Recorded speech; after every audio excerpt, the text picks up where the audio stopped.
Live. Welcome, everyone. How's everybody doing out there? Welcome to our third SVT Time Live. This is, like we were just saying, this is our third SVT Time Live. It's actually our sixth episode because there's 3 studio episodes, and then, of course, this is our third live one. So, welcome. I'm Dino Monoxylus. I'm Dom Liberati. Oh, see, we usually have that cadence. So. Yeah, we're out of cadence here. For our very, very special guest today, we've got Mr. Rudy Sarzo calling in. Woo! Rudy, what's going on, brother? What's happening? Everything cool? Yeah, looking forward to talking about Ampeg. Nice. Yeah, you know what? We talk about everything here. I mean, even if you've got some good recipes, we'll take them. You know, but I got a great boiling string recipe for consommé. Yeah, we'll have to get that too. Absolutely. Deep mysteries of bass playing. I love it. Yeah, really. Everybody's safe. Everybody's healthy with the whole COVID thing, and of course the fires in California. You guys are safe. Yeah. Yes, sir. Quite safe. Yeah, thank God. Cool. Yeah. Cool. Yeah. All right. Yeah, it's for those of you that aren't aware, I'm clear on the other side of the country. I'm broadcasting from New Hampshire, and of course Dom and Rudy are in Southern California. So you guys are more than welcome to come out here anytime.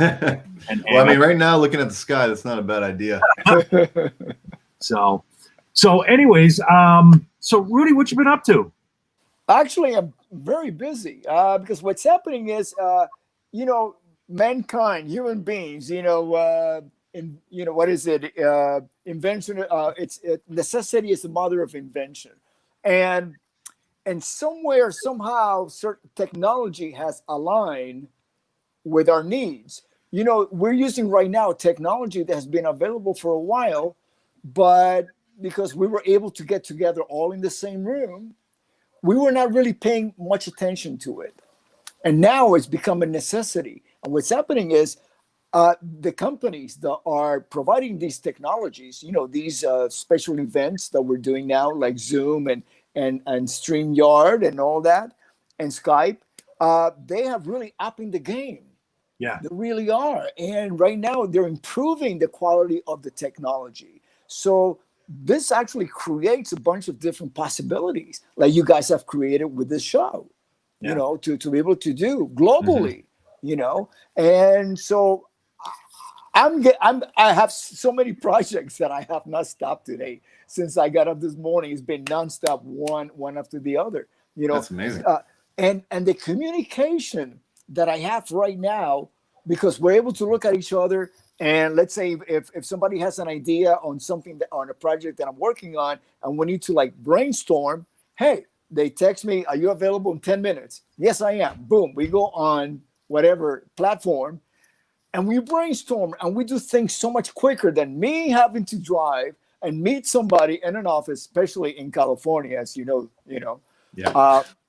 It takes forever. It takes half the afternoon driving back and forth down the street.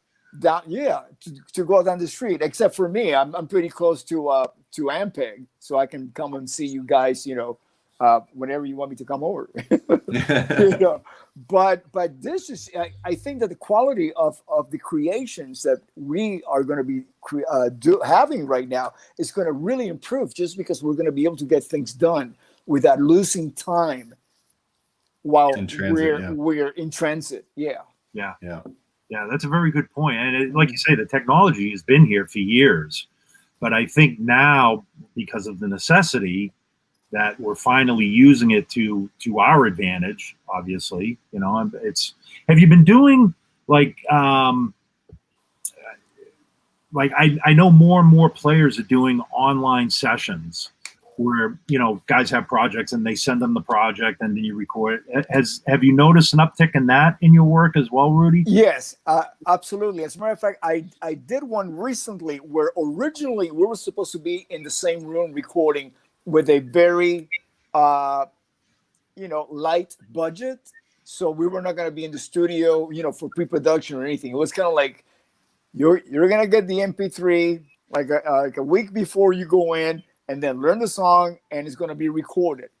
And just because the pandemic happened, it was not doable for all of us to get together. So what happens is I'm at home and I can really focus on my bass part and make it as great as possible. You know, I wasn't rushing myself like, well, you know, you got 2 or 3 hours because, you know, we're only in for 2 days in the studio. Right. So, you know, you got so many songs that you got to do. No, I was like, okay, I'm going to work on it. And until it's as perfect as I am happy with it, then I send it in. Yeah. You know, so I think the quality of of products is going to really improve. That's awesome. And that's really cool considering, I mean, did you go from tracking together with the drummer to now not, but you're still saying basically it hasn't been a hindrance to not track together. It's been more of now you can focus on your thing. And yes, I can focus on it because I usually get either sheet music or a ghost track. So I know what, you know, it's like doing a session. When you're a session musician, you show up, they either give you sheet music or you listen to a ghost track, an idea of the direction, you know, what kind of, you know, how do you want the verses treated, how you want the chorus and the outro and the solo, you know, things like that. So there's no question about it, you know, even though, because we're doing this, I'm doing it at home, I'm always open for somebody to come back and say, hey, you know what, I want more of this or more of or less of that, you know, in the song. So I can always go back in and, you know, punch in a few verses, you know, and stuff like that. So it's great. You have the freedom to be, you have the freedom to create without anybody looking over your shoulder, and not so much looking over your shoulder, but you know what I mean? You're at liberty to do in the comfort of your own home on your own time, being able to do it. It's that the time factor. Time is not a factor anymore. Yeah. You know, because you got time to do it. You know, so right now you're not like under the clock and going, okay, I got to get this done. Okay, well, this is the best I could do because of the budget. See, right now, if you let's say, so I work out a deal. Okay, it's so much per track. And I'm not thinking, okay, I'm going to charge you this because I'm going to spend so many hours. No, because I will know how many hours it's going to take. Yeah, I do it according to the project, depending. Is it an independent? Is this for a small label in Europe or a big label, whatever it is, right? And the outcome of my product, you know, my track has always have to remain at the highest because I owe it to the person that's hiring me. I owe it to the legacy of the people that I've been playing with for the last 40 years. And 40 years, I mean, my clock starts when I started playing with Ozzy Osbourne. The 12 years I was playing in bars and party bands, I don't include that. It's cool. Like, yeah, that was cool, you know. And so for the last 40 years, everybody that I play with, I gotta respect, you know, that I play with these people and they have integrity, you know. So everything that I deliver is the best I could do, and it has no real reflection on what I charge because I'm aware of the budget. Yeah, you know, I love that, and I love that you have like a family pride approach to it, and I feel like that's honestly how we approach making amps. It's like we have our artists, and they have a certain esteem, and we need to make sure if they're in that family, we gotta keep it to a high quality, the highest quality. And the legacy of Ampeg, come on, it's you know, I can't even imagine music, the history of music, what it would sound like without Ampeg amplifiers. Going back to the B15, right? The flip top, right? Yeah. No, it's true. It's, you know, I know anybody that's like in my clinics or whatnot. That's like one of the first things I say, because when I talk about the history of the brand and how Ampeg came from the amplified peg, you know, which was the amplified end pin on it. Like, think about what modern music would sound like today if Everett Hull didn't invent that amplified peg, which then in turn didn't amplify an upright bass, which then in turn didn't turn into the B15, you know, and so on. And so I'm sure somebody would have come up with something, but I mean, that's right up there with, you know, the invention of the 4-track recorder. right up there with the invention of, you know, the electric guitar and so on and so on. So yeah, it's very important. And we could be on a cusp of something new. You know, like you getting back to the thing about technology and what's available to us, we could be on the cusp of something that's coming down the road 20, 30 years from now that we don't even know about. Yeah. You know, it's something that we're doing to make things work given the situation that we're in with COVID and everything. Yeah. I think that's TikTok, you know? Yeah. Wow. Dino, yeah. Going back to what you were saying, and I find it really what's interesting with Ampeg is that, okay, you were talking about a 4-track recorder, and it has evolved, and you know, it's something else now. Yeah. Ampeg remains the same. Yeah. Yeah.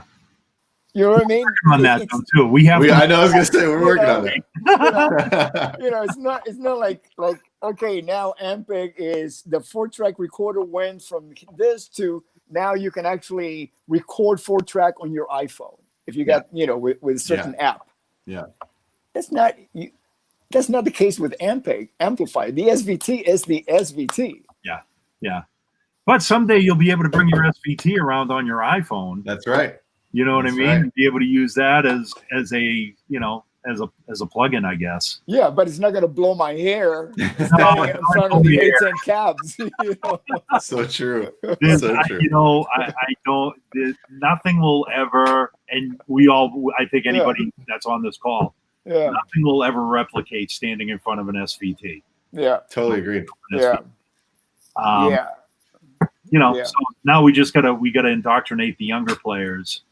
You know, it's like I told this story before. I was doing we were sponsoring a bass competition here in New Hampshire. It was called New Hampshire Bass Solo, New Hampshire Bass Solo.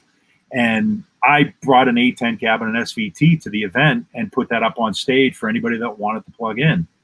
And this little kid, you know, he's probably 10 years old, walks up on stage and, you know, he goes to plug in like this. He can barely reach the input jack. You know what I mean? And so I go over and I turn the volume up. And just to see the look on this kid's face when he started playing, because he was facing the amp. So it was all coming at him. And just that. Like he played like a low E note, and he kind of looked up at me like this, like, I've never heard anything like that. I was like, keep going, just keep going. So cool. Honestly, I still feel exactly like that plugging into an SVT. Maybe a little more like this than this, but that feeling of that moving area, it's incredible. I gotta tell you, it's from growing up with. I mean, I got my first SVT back in early 70s. First thing I figured out once I plugged in, it's a wild horse. Yeah. all of a sudden, it's like every technique that you practice with other amplifiers. All of a sudden, it's like, wait a minute. It's not like you have to start over again. It's like you have to be more refined in your playing, because there's a lot of sound coming out, and then all of a sudden you have to like, okay, now I have to really work on my right hand muting and my left hand muting to keep, it's a wild stallion, sound wise. But it once you are able to do that and use some damping and muting and just articulation, it's the greatest bass sound.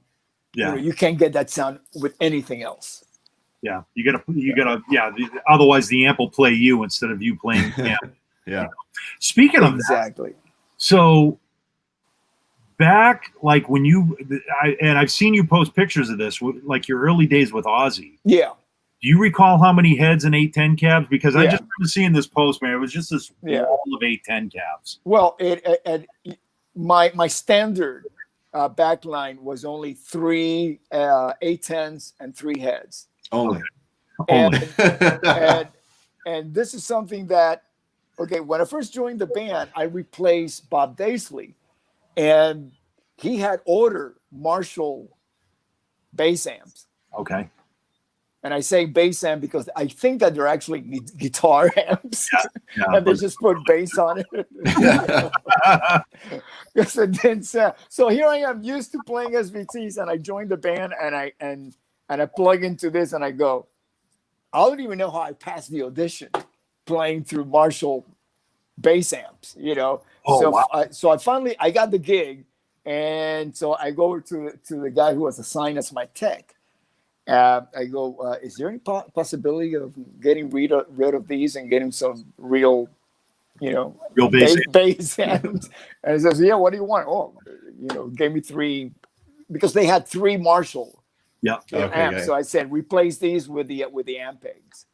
Okay. That's incredible. Yeah. And that was it. And what happened is when we were playing like stadiums, and I think that's the photos that you see of us playing with, me with a back line of like 6 SVT bottoms. They would just bring those in, to enhance my back line. But they were live. Well, in those days, you dare not have an amplifier on stage that wasn't plugged in. That's incredible. That's incredible. That's awesome. Sacrilege. Yeah. That is actually, let me do the math on this. 6 SVTs. Yeah, I think that is, well, definitely the power of the heads is more powerful than our beast. We have a, the beast. I think you saw it at NAMM, right? The, yes. 36 by 10, and then it's got 2 CLs linked together. So so that's basically 600 watts, but he had way more power going. Oh, absolutely. Well, 3 heads times 6, 1,800 watts. Or I'm sorry, 3 heads times 3 is 9 watts. Yeah. We did have a beast on the other side of on the stage. His name was Randy Rhoads, and he was loud. That's incredible. So incredible. Was Randy loud on stage too? Oh God, Randy had 3 Marshall stacks behind him, and I'm talking about the when we had the Castle. Yep. The Castle staging with Diary of a Madman tour. Then you would have another Marshall stack on the side of the stage right next to him, and then another Marshall stack in the pit. Like monitors facing him. So you have 5 Marshall stacks. Wow. Yeah, with JBLs or Altec lenses, which made it like really loud and piercing. Wow, that's crazy. Yeah. That's crazy. In terms of like EQ with those guys and trying to match volume, but like feel what you're doing. Like, was there anything EQ wise that you did live that you do differently than for like your tone to kind of blend or to stick out, I guess, with the band? Interesting. Yes. And there was unbeknownst to me how this happened, but it was just serendipitous that I started using Schaefer Vega wireless units, which came with their own compression limiter. It was built into the unit, so I was able to get like a really punchy tone, almost like having pedals. Yeah. But it was part of the unit. Yeah. Wow. Huh. And that's cool. And that had something to do, that affected your tone as well. It sure did.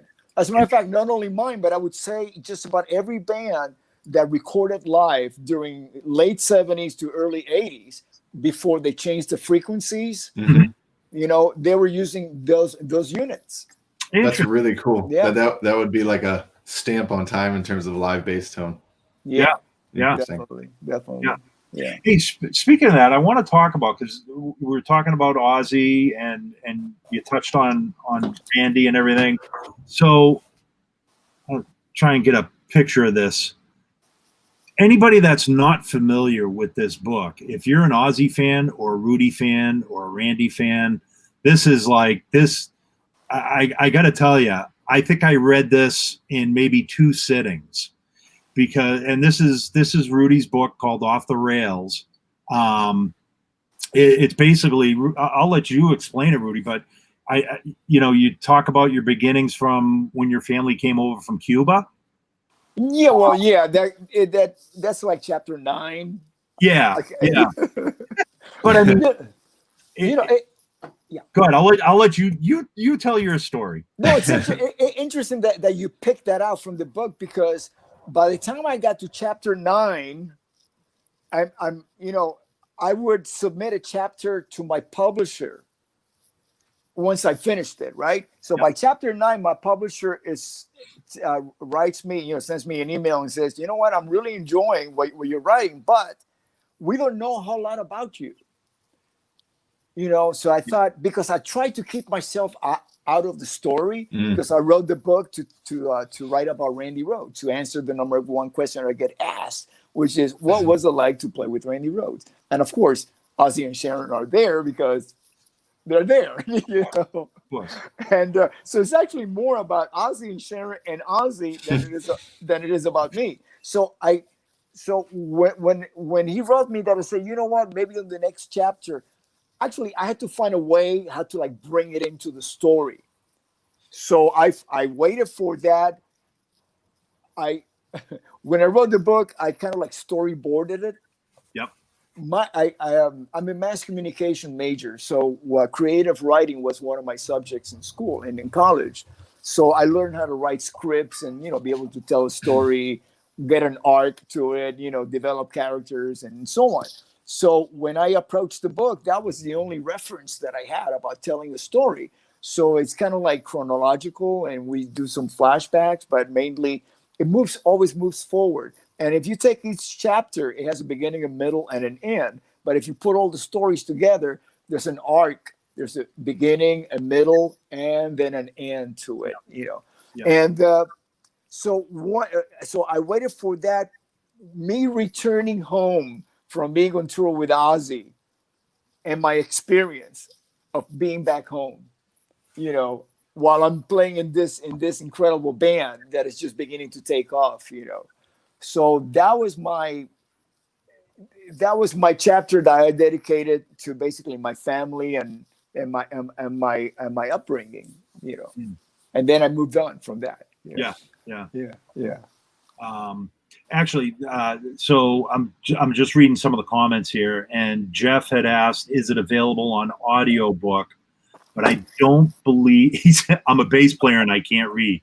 Jeff, I know Jeff here. I know you can read, my friend. As you can tell, I'm still working on my accent. Don't ever lose that accent. I know, man. It's so cool. Once I worked on it enough so I can able to make an audiobook out of it. You know what's really funny? When I was writing the book, there was a whole different voice dictating it. Oh, wow. Really? And it didn't sound like me. It's actually... Was it Morgan Freeman? I was just going to No, but it was Hugh Grant. No way. Really? I love that. That's so cool. That's who showed up. No kid. And I wasn't about to say go away. Yeah. That's incredible. Maybe we should see if we can get Hugh Grant to narrate it.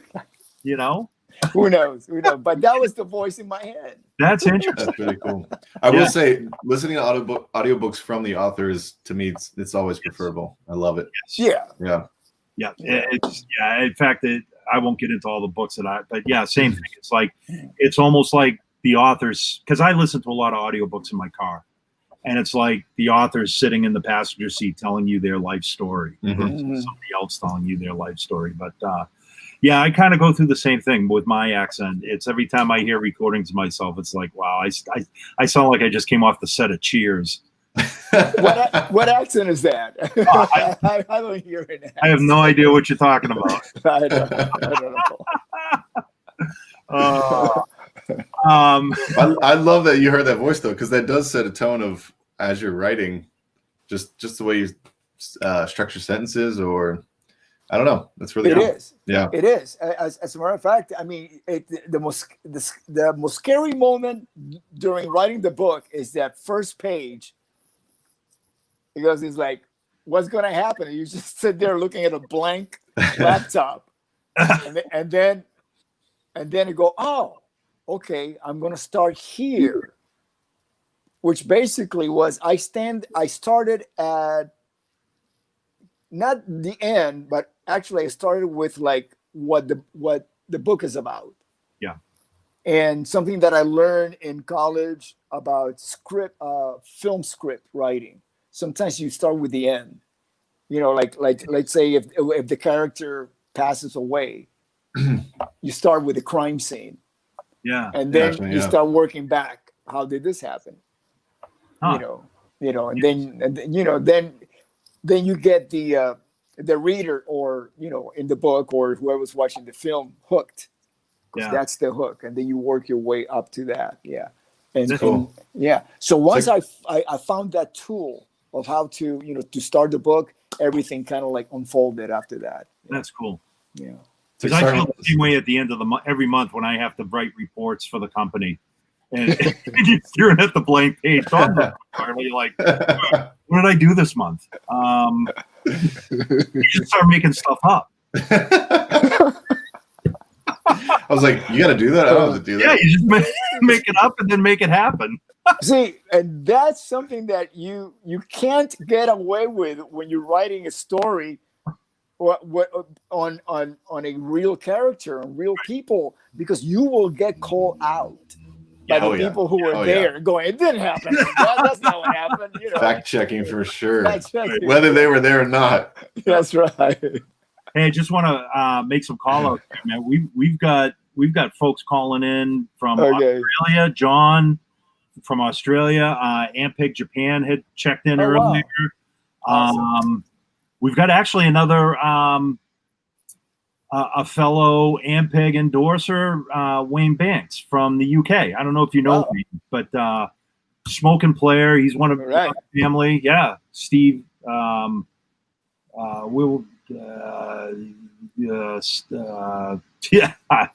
I'm trying to backtrack here on the screen. It's not working for me. I was on the wrong tab and I didn't see all these awesome comments the whole time. Tab. So I'm just saying, I'm just calling people out that are checking in. Steve, great. Another buddy of ours from UK. Man, so people have some questions. Yeah, I'm ready.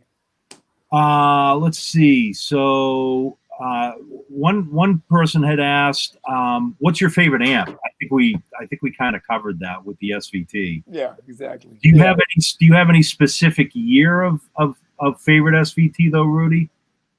70s, 70, and the early 70, and then the 70. What is it? The Beast, is that 76, 78? Yeah, that's like the 76, 78 is like the Magnavox era of SVTs. Yeah. Yeah, and I like the one with the silver face and the blue little lights, Yeah, panel. So that's like what Dom has. So right now, we should segue into that because this is the brand new Heritage 50th Anniversary SVT, but this was the amp, Rudy, that you came in a few months, actually a year or so now back. Yeah. And we had every era of SVT lined up and got your feedback on just what you preferred about each era and everything. So this one actually is most like the late 60s, early 70s, the original 69 or like the early Magnavox era blue line. Or was Magnavox all black line? Or was that blue line as well in the early 70s? I think no. You know what? I think Magnavox did do a version of blue line, but it wasn't an etched blue line. I think it was just a silk screened on. Okay. Darker. So yeah, this is most like the original 69, but yeah, all blue line, all silver and blue and etched in graphics and everything. So first of all, thank you for your feedback on that, because we put the original 1969 circuit in channel 1 and then put the Magnavox mid-70s era in channel 2, and then you can jump those obviously. So. Unbelievable. Yeah. Fantastic.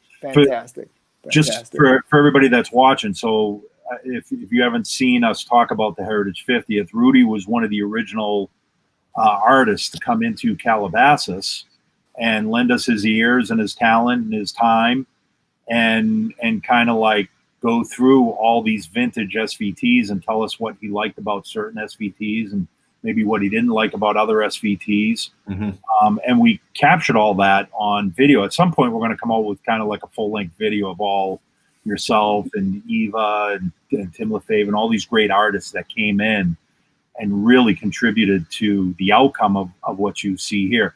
Again, I joke about this, but they literally would not let me in the building at the time. And this is pre-COVID. They were like, no. We were still vetting him. We were just like, who's this guy? I don't know if we want you on this stuff. But anyway, So for those of you that aren't aware of how the SVT, the Heritage 50th, came about, Rudy was one of the original artists that came in and helped us with it, because you got to have Rudy come in. Absolutely. I remember learning a ton from you, Rudy, and I'm trying to remember, you could hear the difference between two different things in an amp. It was so fascinating. I was trying to figure out what it was. We were talking about not putting too much bass because of the recording. That was one point. Yeah, you had mentioned, not having too much low content, because we were talking about the three-way, the bass cut on here, and how a lot of bass players shy away from that. But back in the day when you were recording, you didn't want the record to skip and have too much low-frequency content. That was something you pointed out, which was really cool. And I think you were talking about the difference in power tubes. You could really tell. Absolutely, specific, Yeah, not only the power tubes, but power tubes in Europe, 220 versus power tubes being plugged into regular 110 current. One of my favorite SVT heads I've ever played was my first show with Dio, the band Dio. We played for the first time in Bulgaria, and this is like maybe 15 years ago, and when they were trying, opening up, bringing rock bands and metal bands into Bulgaria, and so I always request an SVT, and so this gentleman, it was his own personal SVT, not a backline company, and he had been in his family. They smuggled it in from the 70s, during the 70s into Bulgaria, which was, Soviet Union, part of the Soviet Union. So he had it, and it was his baby, his personal baby. So while I was playing, he was sitting almost right next to me on stage, making sure that I didn't go too loud, that mishandled and mistreated it, make sure that it was cooled, and all of that. I mean, there's so much pride in the equipment, and I know I've been through that before with other bands where I actually go, let's say Argentina, and I request an SVT, and it's actually somebody, not a backline, that says, yes, I'm going to let Rudy play my personal SVT. Wow, that's incredible. Because, and it's such a joy, because they sound so great, especially when you are plugging it into like 220. The tubes, they're glowing, and all the harmonics, they're coming out, and it's to me that's like, And again, I associate that with what I hear on records, because a lot of the rock records were recorded overseas in England, and certain parts of Europe, So that's why we associate that sound. That's interesting. That's interesting. Yeah, you never really thought about that, but an SVT, whether it's running on 110 or 220, is literally from what I've always been told is like always on the verge of self-destructing. Yes. The way the amp works. Yeah. That's what makes it sound the way it does. So and that's why I refer to it as a wild stallion, because you have to you have to be able to control that massive tone, Yeah. Got a couple of other questions here. This gentleman, I know I'm going to butcher your name, but Naas, with the lockdown, are you all doing strict DI recordings or a combination of DI and live amp from your home studio? So I'll let you answer that, Rudy. Well, I've been asking for to see the availability of a Portaflex, so I can actually use that at home. So right now I'm just going direct. Okay. And I'm using the Helix plugin. Oh, okay. Yeah. Gotcha. Which has the SVT sound in it. Yeah. We'll have to talk to Ampeg Artist Relations about getting you. Yeah, who's that guy? Jeez.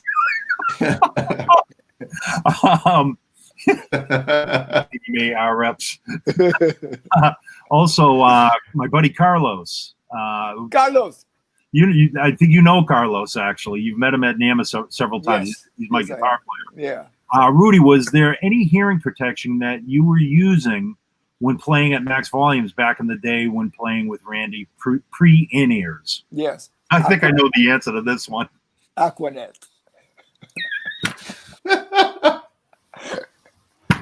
Mate, We could end the show right there, and that'd be it. my hair was the cone of silence. It's amazing.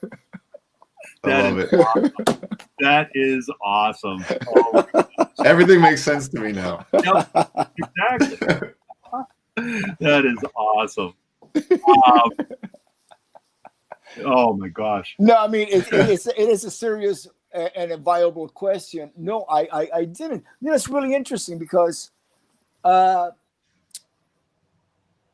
playing, let's say, with Ozzy and Quiet Riot and Whitesnake, when I say Ozzy and Whitesnake, it's basically I'm talking about the same drummer.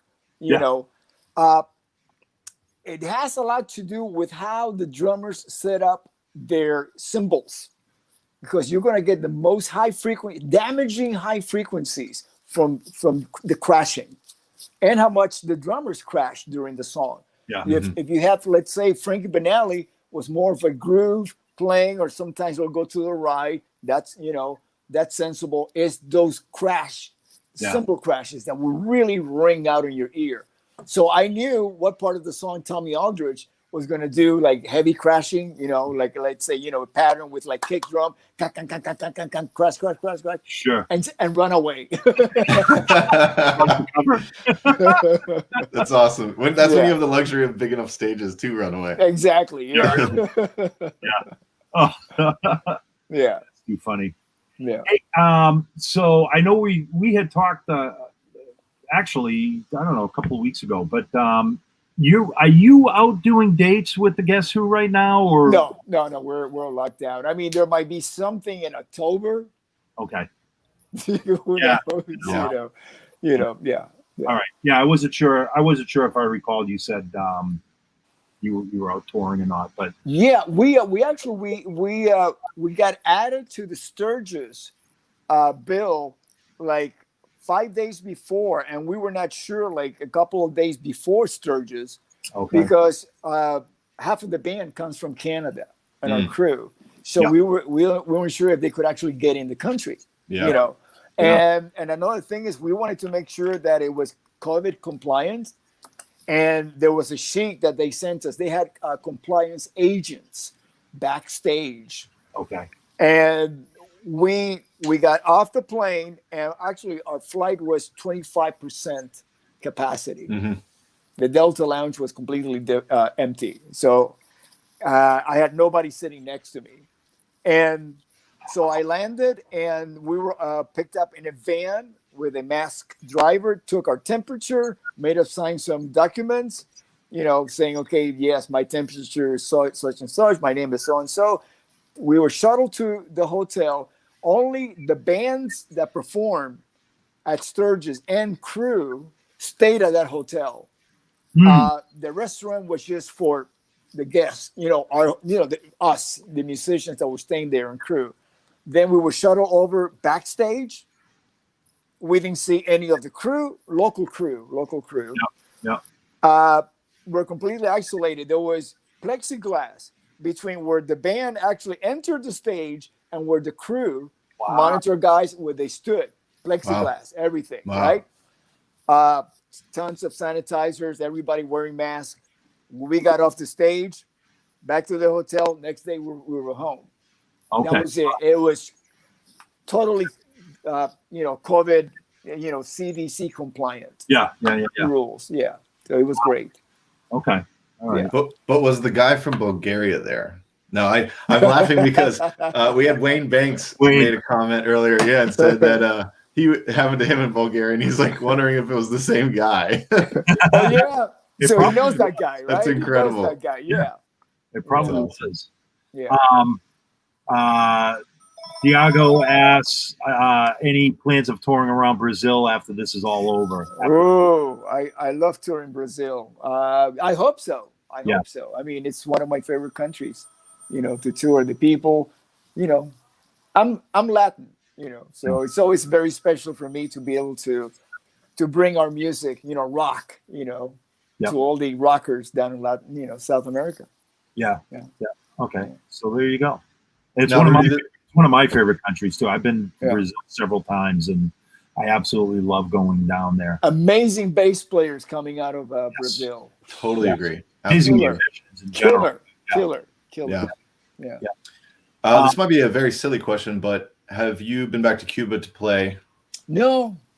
Okay. I was curious about that, and curious that how that would feel. No, you know what? When my family left Cuba in 1961, we were the Cuban government just removed our.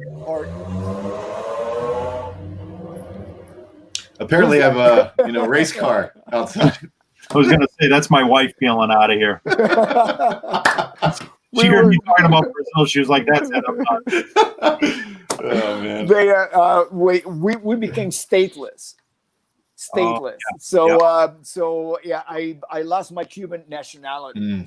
Gotcha. As a matter of fact, I write in the book about touring with Ozzy without a passport, just Wow. a U.S. reentry permit to get back into the country. So I was. One time I landed in Frankfurt. Was it Frankfurt? Frankfurt. What's the? It's not okay. Frankfurt, Berlin, Munich, and what's the other one where they have the Reaper bond? Oh, I don't know. Yeah. Where the Beatles played. What was Hamburg? that? Hamburg. That's it. Yeah. So we land, and I didn't have a passport or a visa, so I was like the last guy in the line of the band entering. Going through customs, and the guy, so I give him this little piece of paper that was a reentry permit, and the guy's like throwing it on his desk and then yelling at me, passport, and machine guns. Wow. Guys with machine guns just came and pointed at me. And wow.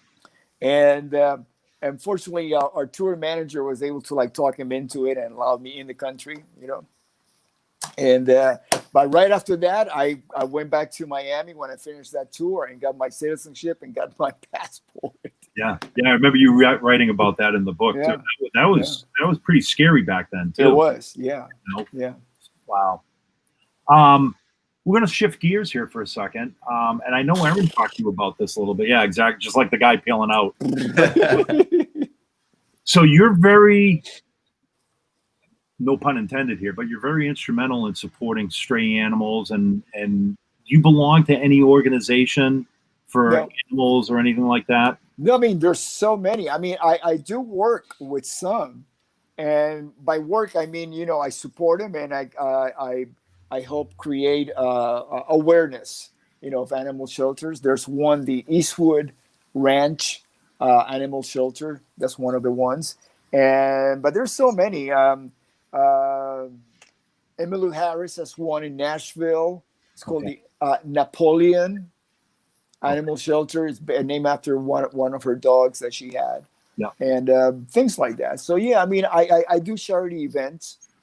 We raise money, thousands of dollars, for animal shelters. And but then again, it's something that I do, and I don't even think about it because it's like breathing, like I breathe and talk about it, Yeah.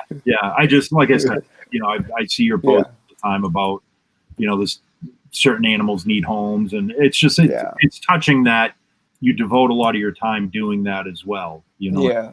And yeah. I just want I used to be a stray before I joined Ozzy. So I know what it feels. I think we were all strays at one point. That's right. So speaking of that, so let's go back a little bit. So your family moved to America. Yeah. Now, were you a bass player at the time? No. Actually, we didn't really move. We were refugees, which is very different from immigrants. See, when you're a refugee, you're running away from something, right? Yeah. Which means when you run away, you're first of all, we were not allowed to take stuff out of the country, including money. We had like duffel bags. My mom used to call them sausages. We were duffel bags with stuff as much clothing as you could. And that was it. Nothing. We landed Wow. in Miami, and we asked for refugee status, Yep. Cuban refugee status, right? And then we were within a year from being there. So let's say we landed in 61. By 63, we were relocated because there were not enough jobs in Miami to support the influx of Cubans coming in. Plus, they wanted to avoid a high concentration of Cubans, like eventually happened in Miami, from happening in Miami, because that was having an impact on the local economy. And the people that had retired there from, from up north, the snowbirds. And so we were relocated, and they gave my parents options. You want to go Alaska? You can go to Chicago. You can go to New Jersey. And my parents figured, well, let's go to New Jersey. It's close enough that we can always drive back down if it doesn't work out, which we did. About 4 years later, we moved back down. Okay. Yeah. Okay. Now, from there, and I'm trying to remember from the book too, but you decided to move out to LA. You actually went back and forth a couple of times from LA to New Jersey, if I'm not mistaken. We went to New Jersey, and then we went up to upstate New York. Okay, New Jersey, we moved down, and then my brother and I, we got into the local music scene, playing clubs and so on, and then disco happened. Say no more. Disco happened, and when it happened in Miami, out. Yeah, and it happened in Miami, of course. In Miami, really big, and so it's like, no, we need to pursue going to a place where supports rock and roll, Yeah. And so we left there and we went to upstate New York, Utica. For some reason, we wound up there. I think we left as a band, so there were like the other people in the band had family members up there and knew a little bit about the area. So we wound up there, and then my brother and I, we wound up. He gets married, and we wind up in Paramus, New Jersey, or Patterson. Is it Patterson, Hackensack? One of those. Okay. And then he gets married, and then I leave because he's settling down. And so and this is a great story.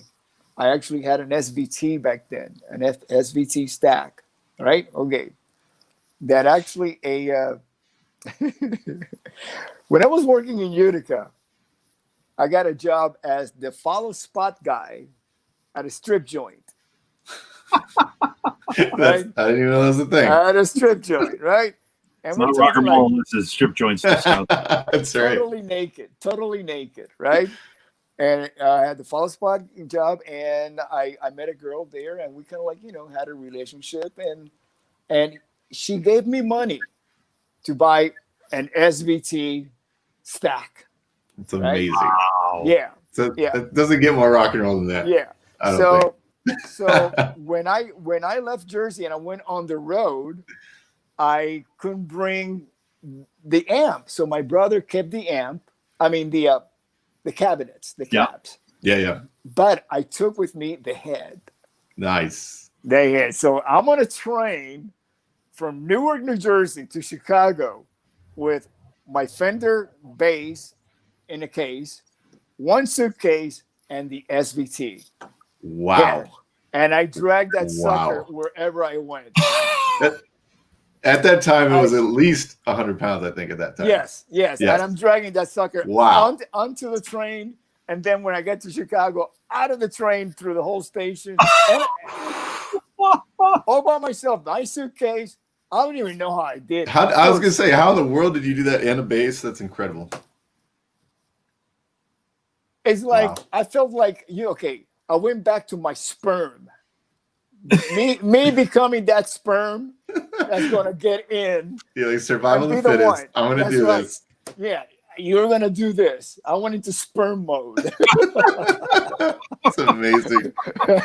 And I did it. And then I get together with this guy, and we decide to move to LA and look for musicians in a what is it, 40Z, the tiny little car. 40Z? Yeah. Oh my God. SVT was in the back of that sucker. We drove from from Omaha, Nebraska, all the way to LA with that 240Z with the SVT, right? And back. And I used that SVT and then I asked my brother, okay, these were the days where you could actually ship stuff on a plane. Sure. So he put like a plywood in front of the speakers of my Ampeg bottom, and he shipped that out to me on a plane to Lincoln, Nebraska, because that's where we finally put the band together. So now I have the original SVT bottom with the head. That's incredible. Wow. Absolutely incredible. And I play that forever. Wow. Yeah. Wow. Yeah. You have certainly paid your Ampeg dues. Yes, you have. Yes, you have. For the rest of my life, nobody else's rock story or rock origin story. Like, the bar is here now. Exactly. And my first paycheck from Ozzy, I repaid the girl that bought me that amplifier. That's incredible. You kidding, huh? I was so happy. I called her up and say, I got the money. And Wow. I paid her back. And That's was amazing. It was, very, very proud moment for me. You know, I was going to say that is commendable, because most guys would have been like, I don't recall ever borrowing money from Ampeg. No. Hey, John has a really cool question here. Okay. Rudy, of all the bands you've played in, strictly musically speaking, which was the most gratifying or fun to play from a bass player perspective? Musically speaking, it has to be Ozzy and Dio, and there's this connection there, you know, and the connection is actually Randy Rhoads and Tony Iommi and Richie Blackmore. Huh. Because with Dio, we did a lot of Rainbow. Okay. You know, and as a fan, I listen to Rainbow, but as a musician who's actually playing with Ronnie and actually have to dive into the material, you go, wow, this is some really great stuff. The compositions, the way that they were, written, the songs, the scales he's using, a lot of harmonic scales, and it's like really unusual, outside the box, you know.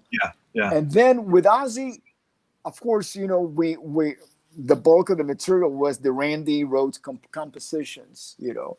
Yeah. With Ozzy, and Bob Daisley had great bass line, so did Geezer Butler. So I got to play a lot of great bass lines. And then, of course, Quiet Riot. But see, that I was in the band, so that was different. I'm talking about, you know, going in there and basically looking at things from a different perspective. Okay. You know, by the time you see, Quiet Riot was a whole different band because it was more of an 80s, and that type of music. I mean, if you look at it, I mean, even Ronnie James Dio and Ozzy had to readjust their composition style to fit what was going on with the 80s musically, you know. Mm-hmm. So we did that in Quiet Riot. Whitesnake was also very fulfilling, especially when we got to record the Slip of the Tongue record, because then again, you know, we're working from the ground up and kind of like you know, creating almost like a new version or a new direction for the band, not as bluesy, but almost with a little bit more proggy because of Steve Vai's influence. Okay. Sure. You know? Sure. And so that was very interesting. I mean, I would say that they all are very fulfilling. Then when I was a member of Blue Oyster Cult, they got such a massive catalog of songs. Yeah. And they're very diverse in styles, you know.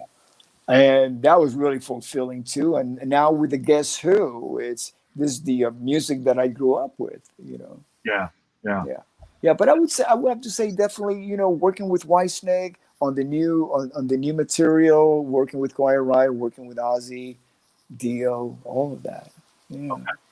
Basically, Siri just heard me say basically here. You know, from just from like a rock basis standpoint, dude, you've I mean, Quiet Riot, Ozzy Osbourne, Whitesnake, Dio, Blue Oyster Cult. Is there? I suppose this is bringing me to the next question. Is there a metal band or rock band that you haven't played with in your career that you really wish you had? Great question. Yeah. Well, that's a great question.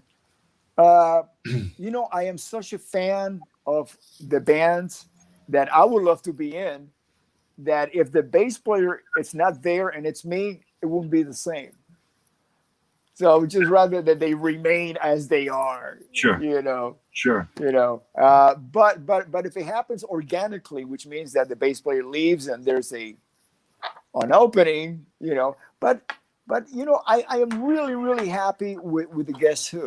I really am, because I'm the type of musician, I look for families. Even though I have my own family, I'm very happy. But it's just that because I have a great relationship with my family, you know, being raised and the sacrifices that my parents made, I really appreciate family. So I always look for bands that have a family feel to them. Mm-hmm. They become so important to me. Yeah. You know, as a musician, you know. Yeah. That's also the most loving and humble response I've ever heard about, hey, if you could play with any dream band, what would it be? And you're like, nah, the dream band is my dream band because it's the band and the actual, that's a brilliant answer. That's amazing. Yeah. I mean, and also like, I mean, I'd be like, yeah, it's all right. The bass player can get out of there. You get me all teared up now. Like, I know. Yeah. But no, seriously. I mean, that's, you know, I think we all get to a point where, you know, in our careers as musicians and as players, you know, sometimes it's not about the money. It's not about this. It's about who am I hanging with that night? Like, you know, our circle of musicians, or, you know, I do a lot of freelancing, and it's like, you know, everybody that I work with, I love hanging out with, you know, before the gig and after the gig. And like you say, it's like a family. It's not, you know, it's not just about making the music. It's about sharing the experiences with people that you want to share the experience with. And you realize, sorry. No, I was going to say, you realize 90% of it is hanging, and you only get 10% of the time to actually play. So yeah, absolutely. Absolutely. You know, what Dino was mentioning about not being about the money, I got to tell you, when I first got the call to audition for Ozzy, thanks to Randy Rhoads, I turned it down because I was committed to a band, Angel. I was sleeping on the floor because they had just lost their record deal, so there was no money for, you know, for anybody, you know. But I love being with those guys, you know. And then when I hung up the phone, Kevin started yelling at me, going, "What are you doing? Look at you! You could be making some money and play with Randy Rhoads and get off the floor." You know? and he kind of like drilled some sense into my head. And unbeknownst to me, I got the call the next day from Ozzy. So it was never about, oh boy, I got a gig. You got to, you know, I'm going to make some money here. So let me just, you know, audition. No. When I left Ozzy, here I am leaving a band that was one of the biggest bands in the world. Yeah. And they took incredible, great care of me. But I had lost the joy of playing without Randy being there. I didn't have the tools, you know, to deal with that. I didn't know how to deal with that. Now I understand certain things that I did not understand 40 years ago, you know.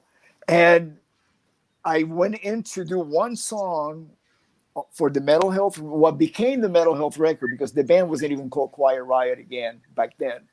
It was still called Dubrow. And it wasn't until we signed the record deal that the band officially became Quiet Riot. Okay. You know. And I went in to record Thunderbird. And then we tracked it in a couple of takes. I knew the song. I used to play that song with Kevin in Dubrow. I mean, when he wrote it, I was playing with him. And So the producer and the guys in the band go, "Hey, listen, do you remember Slick Black Cadillac? And do you remember this other song and blah blah blah?" And by the time I left the session, while still a member of Ozzy, I felt joy playing again. I really did. So a few days later, I left to record "Speak of the Devil," the live Black Sabbath re-recordings with Ozzy at the Ritz in New York, and it kept lingering in my head how much fun I had and joy playing with the with Frankie and Kevin and Carlos, that I decided right after that to leave that. Here's one of the biggest bands in the world. I love those guys, Ozzy and Sharon and everybody else, and they're treating me great, but I'm not happy. There's a big hole in my heart because Randy's not there. Sure. Yeah. So I went to the total unknown, which was joining Quiet Riot. No, we were, people call us dinosaurs. We had the Mental Health record in the can, and we couldn't find a manager. That same record that, a few months later became the first debut by a metal band to go to #1 on Billboard. Wow. Right. And then when I left Quiet Riot in '85 for the total unknown, but there were certain situations going on in the band, certain conflicts. So it's never really with me about the money. Yeah. No. Yeah. No. Yeah. That's I mean, what can you say to that, man? It's, you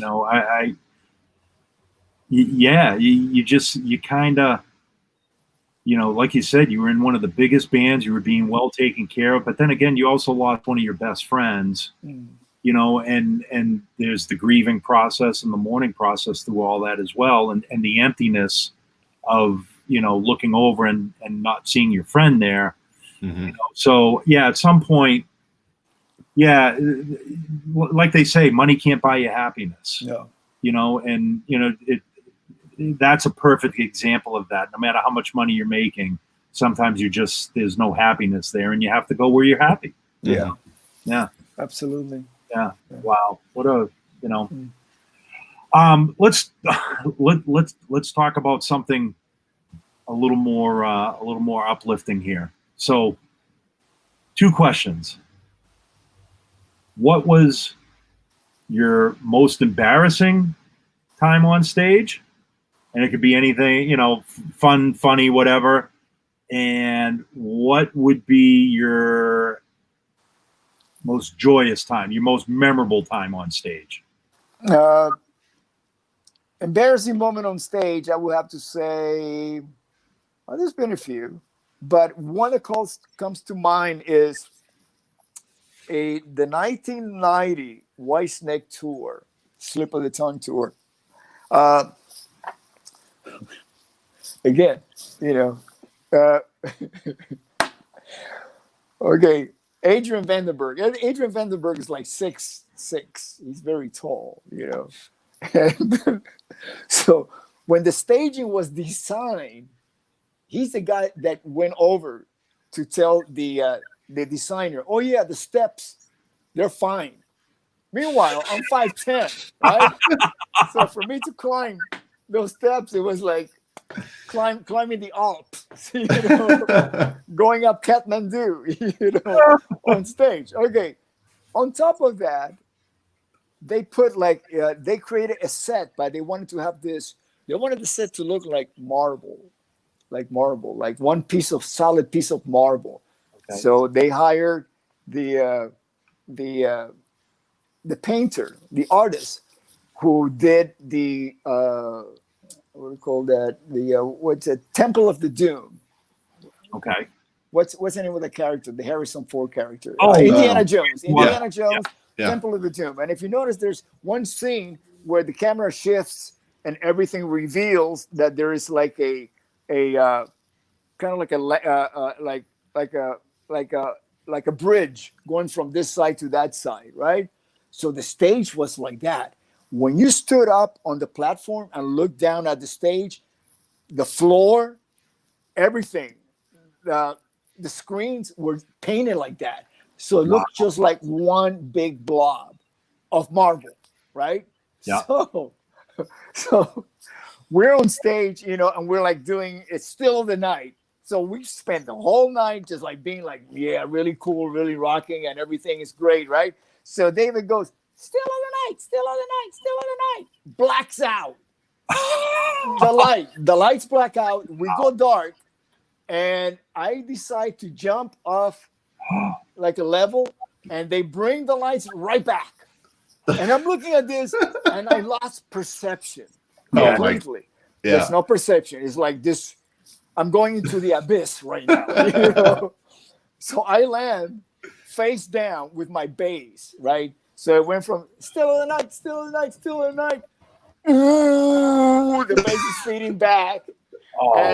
And all you see is me just face down like a turtle, you know, with the bass underneath me. And it was loud too, you know, and big hum. And then Adrian, of course, is going to stand on top of me. So I can't get up. So he's like, oh, laughing at me.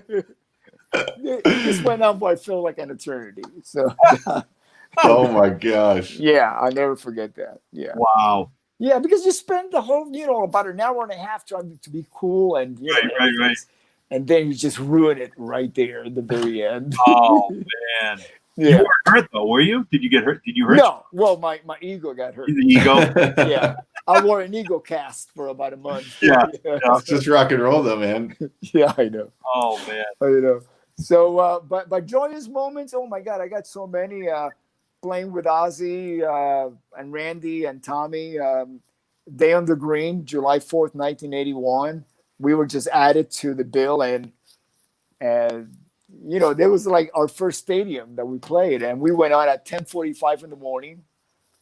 And this is Oakland Stadium, you know, and we were only given half an hour, so we did our half-hour set, and I'm like heading back to the dressing room, and here comes Bill Graham running. Come on, we gotta get you guys back on. Everybody's going ape shit, you know. So it's like I'm half naked by then. You know, I gotta put my clothes back on and finish the set. So that was magical. I mean, we knew right there. It's like something's happening. You know, people are getting whatever we're doing. You know, and the other one, the US Festival, 1983 with Quiet Riot. Again, a late addition to the bill, and we were the first band on. And there was a lot of drama going on because I for some reason I was using. And only because there was a time in the 80s where people were using modular systems, like with Crown amplifiers, because we were competing with synthesizers. So there were certain frequencies that it was like, well, if that Oberheim's using this rig here, I got to do the same thing, you know. Yeah. And of course, you know, common sense comes back somewhere along the line, and I start using Ampegs again, you know. But I was, you know, we rented a backline and it did not work, and I was using that show. I played through the monitor system, what a company called Tasco, that I knew already from, you know, touring with Ozzy. So they saved my ass because my backline did not work, you know. And then Whitesnake playing Donington, and I picked Donington because it was. Anytime that Whitesnake played in England was very special for me, because them being, you know, originally an English band, you know, it's kind of like a homecoming. Yeah. And that was like my adopted country, you know, rock and roll. I mean, it's the British invasion that got me into becoming a rock musician, you know. So I've always had this love for everything British, you know. And with Dio, it was just about every show, being with Ronnie on stage. I had the best seat in the house, you know, right next to him. Yeah. That's incredible. Do you remember the moment that you decided you wanted to do music, like have a music life and do that for your life? Yeah. I saw the Beatles, Ed Sullivan first, 1964, the first time they went on, they appeared, and I saw the girls screaming at them. I said, I want that. And that was it. But, you know, it's a journey. It's a journey. You know, I picked up music for the wrong reasons, even though even though I was already playing with instruments, back then we didn't have like School of Rock or anything like we have now. It was basically your school band, which meant it was a marching band.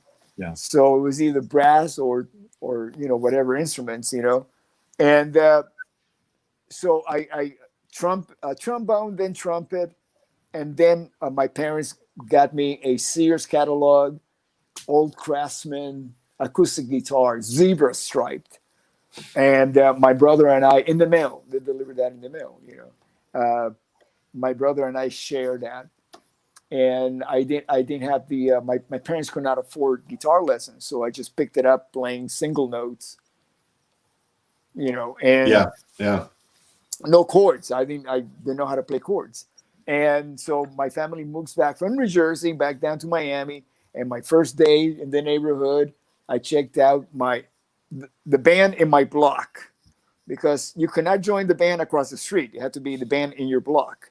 So I went in and introduced myself in the garage. They were practicing and said, "Hey, I'm Rudy, and I want to play in your band." And they go, "Whoa, we got too many guitar players. Well, you can play bass if you want to join." And I went, "What's that?" And they go, "Well, it's like playing a solo during the whole song." I went, "That's for me." That's the best way I've ever heard it described. I need to use that from now on. And that's what happened. Right. That's awesome. And what's ironic is that at one point somebody asked me in an interview, "Oh, how did you start playing the bass?" And I realized that somebody told me to be a bass player, and I was rebellious about that. I said, "Wait a minute, I've been doing what somebody told me to do all these years. Screw that! I'm gonna learn how to play guitar."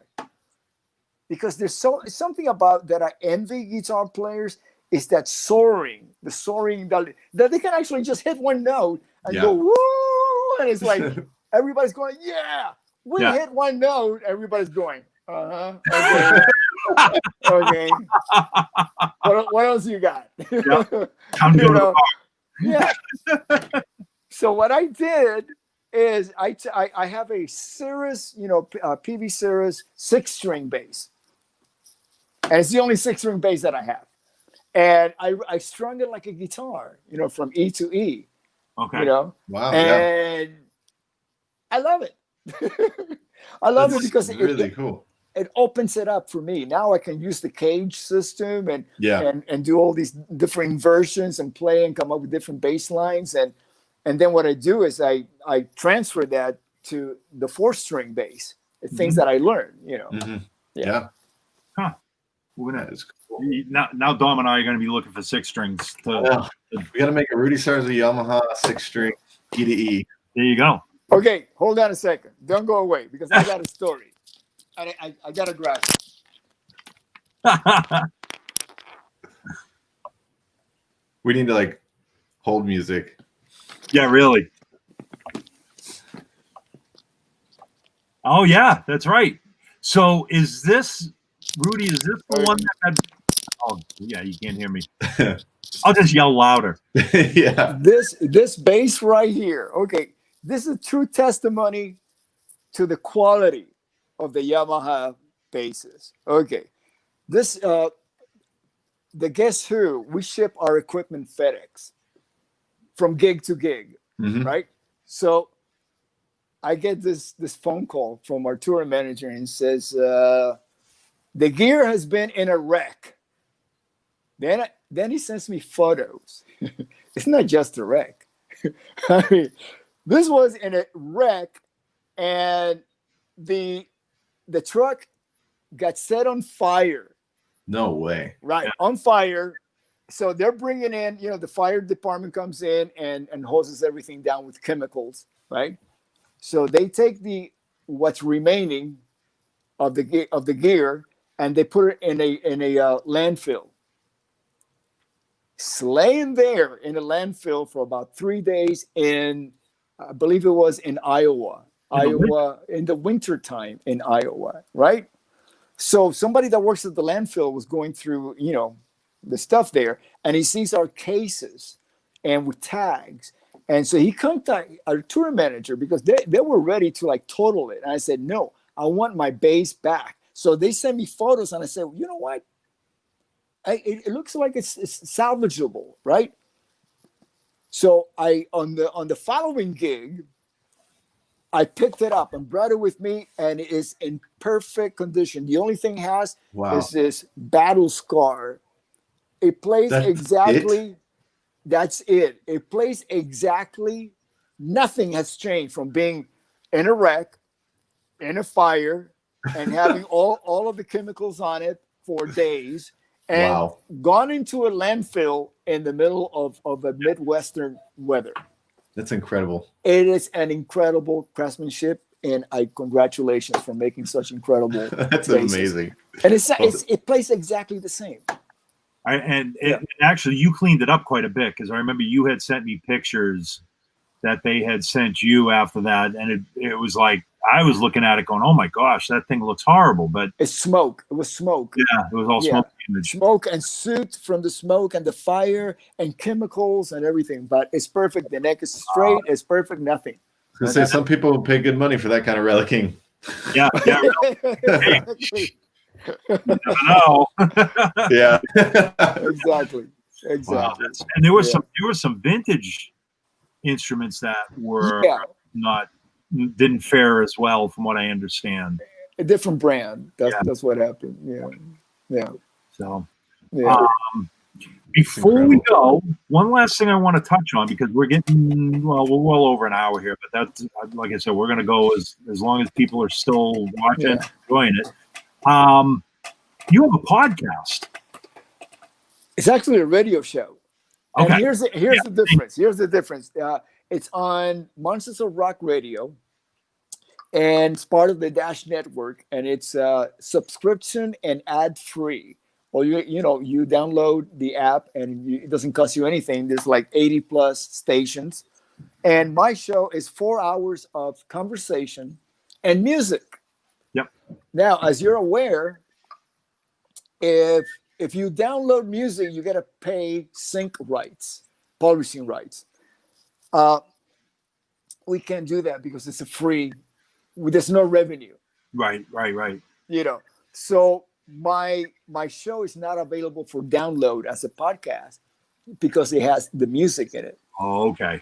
Yeah. Okay. So we just we limit it only to being broadcast. Okay. Gotcha. All right. Yeah. I actually didn't know that. That is the difference between a podcast and a.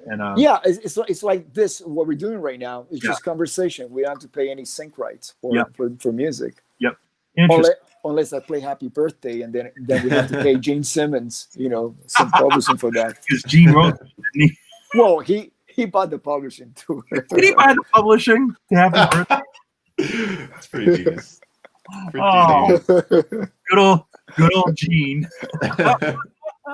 Genius. And so when is your show on?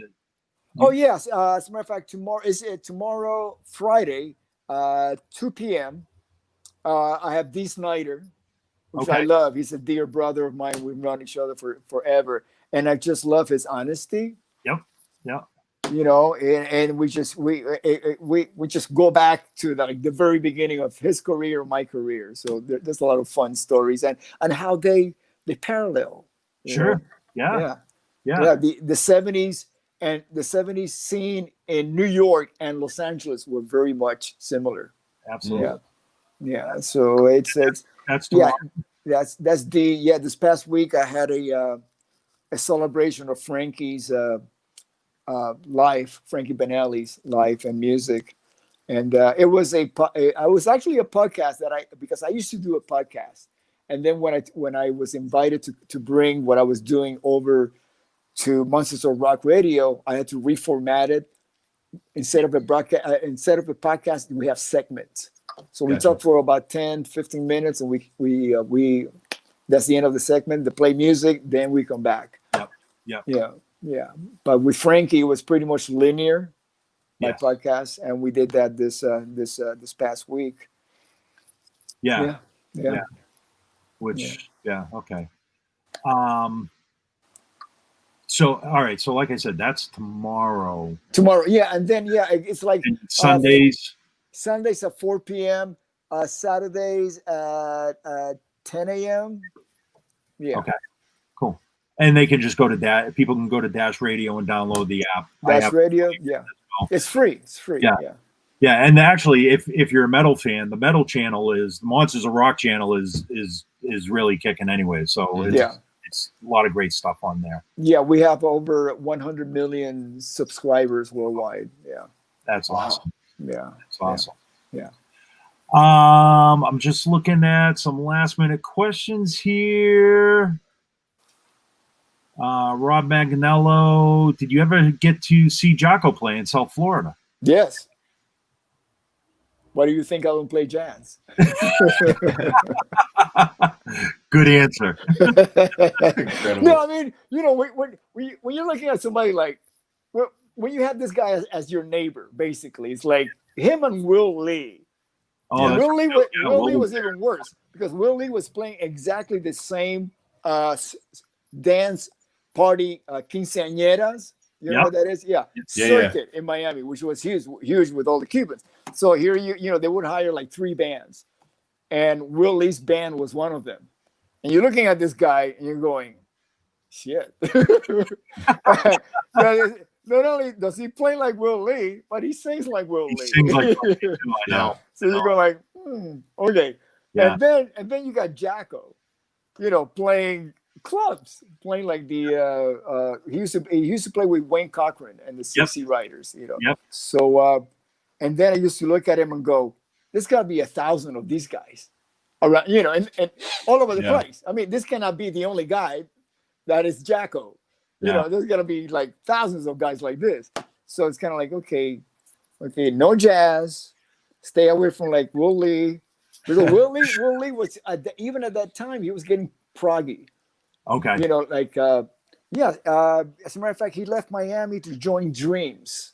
That's right. Yeah. You replaced Chuck Rainey in Dreams, actually. Yes. If I recall. Yes, that's right. And it was the Brecker Brothers in the band. And, yeah.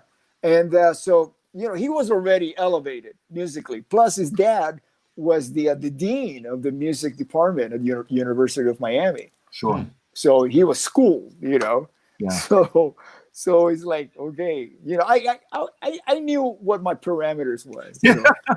Monte Hoople, stuff like that. Yeah, but you give yourself credit too, because what you do, you know what I mean? Like nobody else can do too, Rudy. Yeah, absolutely. But it's more kind of like that going into sperm mode again. Yeah. It's gotta be done. I gotta do it. Came full circle. I gotta do the job. He told you like he knew how to do story arcs. So yeah, that's right too. Oh my God, we just came full circle back.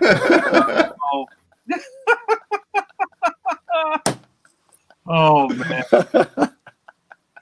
Well, listen. We got to end it there.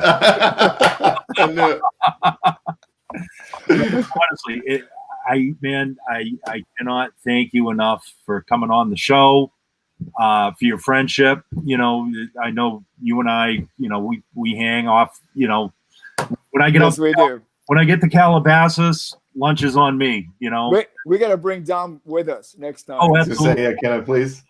For Mexican food, yeah. Yeah, you make me pay. That's fine. Yeah. But also, thank you, Rudy, for being instrumental in making this. I can't wait possible. to now that you have now that it's done, ready to go. I can't wait to plug in there. Yeah. We'll have one waiting for you. Calabasas too. Absolutely. Cool. Great. Thank you for having me. Yeah, thank you, Dom, my partner in crime. What can I say? They keep letting us do this. I don't know why. Let us do this, and someday they may pay us for it too. But I always say, Dom. Well, I won't even go there. Anyways, thank you so much. I'm going to leave it at that. Thank you. Be safe. Stay safe. And we will we'll see you soon. Everybody watching in, thank you for checking in. And what can I say? Play more bass and check out check out all the episodes too. I know they're on the YouTube, on the Ampeg channel. I think the live ones are, and actually the Guess one the new one's coming. we just had we had one go live today with Wiley Gelber from the band Dawes as well. So Wow, that's cool. one from the studio. So Cool. thank you, everyone. Thank night. you. Thank you. Good night. Take care, Rudy. See ya. Take care. See you All guys. right.